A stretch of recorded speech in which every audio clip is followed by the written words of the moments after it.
देखिए बेग साहब, जो आपने सवाल किया है कि ज़ाहिर हम जरदारी साहब के हवाले से या नवाज शरीफ के हवाले से या अब इमरान खान पर इल्ज़ामात लग रहे हैं, तो जिन मुक़द्दस गाय का आपने जिक्र किया है, मोर और लेस 75 साल में डायरेक्टली या इनडायरेक्टली हमें लगता है कि उनका सियासी मामलात में इन्फ्लुएंस रहा है। और आपने कहा कि उन्हीं को हुकूमत करने दी जाए, तो मेरा ख्याल है कभी वो डायरेक्टली हुकूमत करते हैं, कभी इनडायरेक्टली हुकूमत करते हैं। अब जो लोग उनसे फ़ायदा उठाते हैं, उनका रवैया उनके हवाले से दूसरा होता है, और जो उनके मुखालिफ हो जाते हैं वो उनका रवैया दूसरा होता है। लेकिन हमारे यहाँ जिसको मुक़द्दस गाय कहा जाता है, वो जनरल अकाउंटेबिलिटी से बालातर नज़र आता है। होना तो ये चाहिए था इस पाकिस्तान में सिस्टम में कि सब अक्रॉस द बोर्ड अकाउंटेबिलिटी होती, अक्रॉस द बोर्ड एहतसाब होता। लेकिन यहाँ कुछ इदारे हैं जो ये दावा करते हैं कि वो अपनी अकाउंटेबिलिटी खुद करते हैं।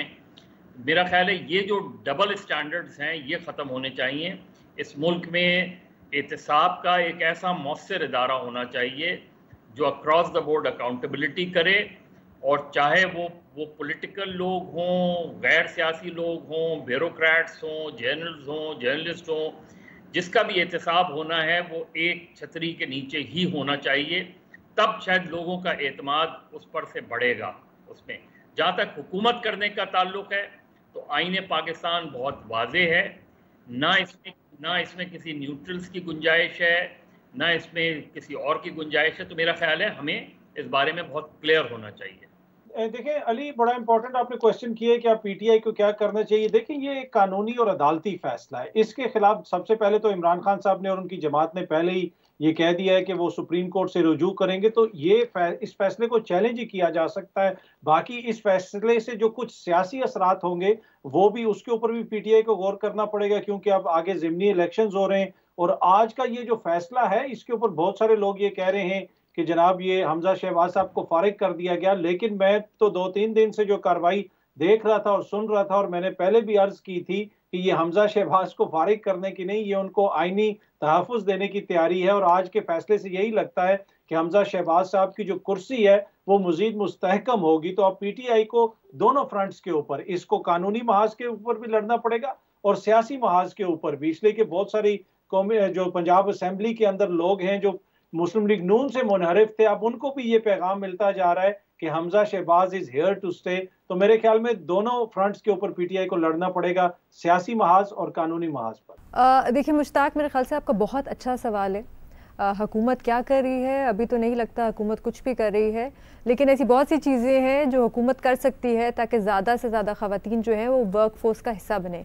एक चीज़ जो पिछली मुस्लिम लीग नून की जब हुकूमत थी तो उन्होंने करने की कोशिश की थी, ख़ासतौर पे पंजाब में, वो ये थी कि उन्होंने कहा था कि डे केयर सेंटर्स बनाए जाएंगे हर दफ्तर में, प्राइवेट हों या पब्लिक हों, ताकि जो ख़वातीन हैं जिनके बच्चे हैं जिनको वो घर छोड़ के नहीं आ सकती, उनको वो साथ लाएँ, वो डे केयर में हों ताकि ख़वातीन जो हैं वो काम कर सकें।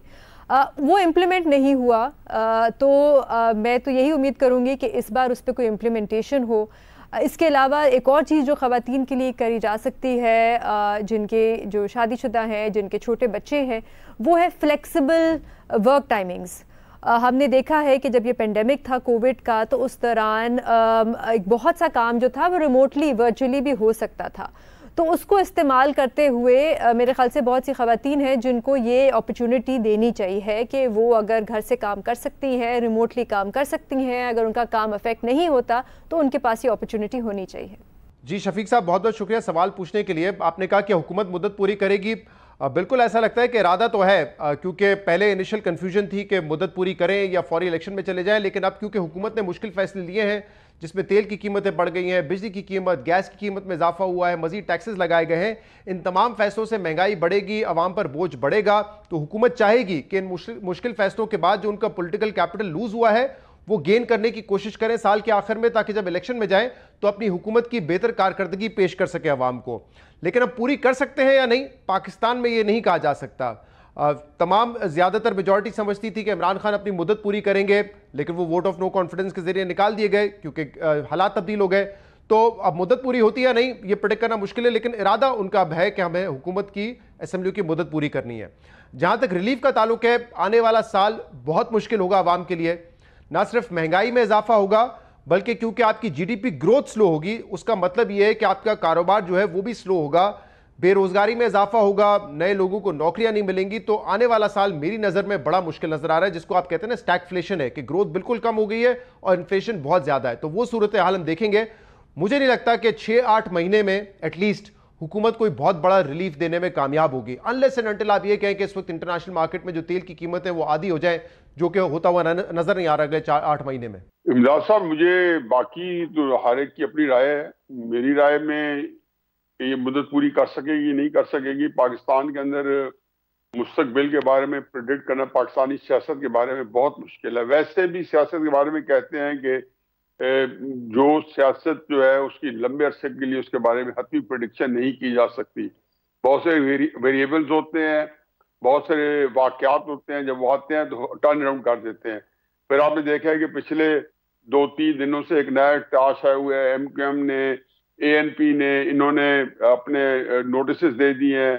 तो किसी वक्त भी 2-3 अगर बड़ी पार्टीज जो हैं वो नोटिस दे दें, बाप है जिनकी 5-6 सीट्स हैं, या MQM है जिनकी शायद 7 सीट्स हैं, तो ये किसी वजह हुकूमत गिर सकती है। और ये प्रेशर में है, और प्रेशर ये बढ़ जाता है जब मसाइल या कोई क्राइसिस जो होता है दूसरी तरफ से कोई और आ जाए। इसलिए मेरे लिए या किसी के लिए भी हतमी राय तय करना कि मुद्दत पूरी करेंगे या नहीं करेंगे मुश्किल है। अमलन इनके इरादे यही हैं, इनके पास चॉइस भी नहीं है, इनकी तैयारी भी नहीं है, क्योंकि ये तो सिर्फ हालात को ठीक करने के लिए ऐसे फैसले कर रहे हैं जिनकी बहुत बड़ी सियासी कीमत है। चुनाचे ये चाहेंगे कि वो फैसलों के बाद अगर कुछ अच्छे हालात हो तब फैसले करे। और दूसरे इमरान खान साहब वो पूरी तरीके से इलेक्शन का एक कैंपेन शुरू किया पिछले 3-4 महीने से कि उनको इलेक्शन चाहिए। तो इस हालात में उनके मुखालिफ चूंकि इमरान खान है, तो मेरा ख्याल है कि उनको दोबारा नहीं खाता कि जल्दी इलेक्शन हो। बाकी पाकिस्तान में किसी वक्त कुछ भी हो सकता है।